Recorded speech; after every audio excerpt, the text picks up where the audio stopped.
ஓம் சக்தி பராசக்தி. என் அன்பு தங்கமே, நீ உன் துணையை பிரிந்திருந்த காலம் முடிவுக்கு வந்து விட்டது தங்கமே. அவரே உன்னை அவர் வீட்டுக்கு அழைத்து செல்ல போகின்றார்.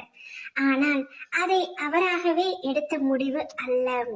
உனக்கு பிடிக்காத ஒரு பெண்மணி அவரிடம் சொன்ன விஷயம்தான் அது. அந்த பெண்ணின் வார்த்தைகளை கேட்டுத்தான் உன் துணை இப்பொழுது மனம் மாறி மனம் திருந்தி உன்னுடைய உண்மையான அன்பை உணர்ந்து உன்னை அவர் வீட்டிற்கு அழைத்து செல்ல போகின்றார்.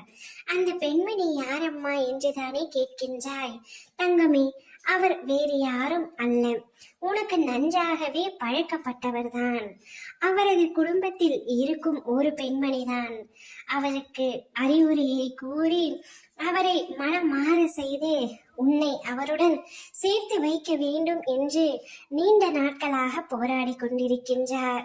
ஆனால் அந்த பெண்மணியை பற்றி நீதான் தவறாக நினைத்து கொண்டிருக்கின்றாய். அவர் என்னுடைய வாழ்க்கையை கெடுத்து கொண்டிருக்கின்றார் என்று நினைக்கின்றாய்.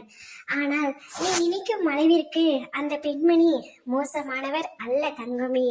உனக்கு நன்மையை செய்ய வேண்டும் என்று அவர் நினைக்கின்றார். உன்னையும் உன் துணையையும் சேர்த்து வைக்க வேண்டும் என்றுதான் அவர் போராடி கொண்டிருக்கின்றார். இப்பொழுது அவர் எடுத்து சொன்னதனால்தான் உன்னுடைய உண்மையான அன்பை புரிந்து கொண்டு உன் துணையுடன் நீ இணைந்து வாழப் போகின்றாய். தங்கமே, நீங்கள் இருவரும் ஒன்றாக சேர்ந்து வாழ வேண்டும் என்பதுதான் இந்த அம்மாவின் ஆசை. உன்னுடைய வாழ்க்கை துணை உனக்காக படைக்கப்பட்டவர், உனக்காக மட்டுமே படைக்கப்பட்டவர் என்பதை உணர்ந்து கொள் தங்கமே. ஓம் சக்தி பராசக்தி.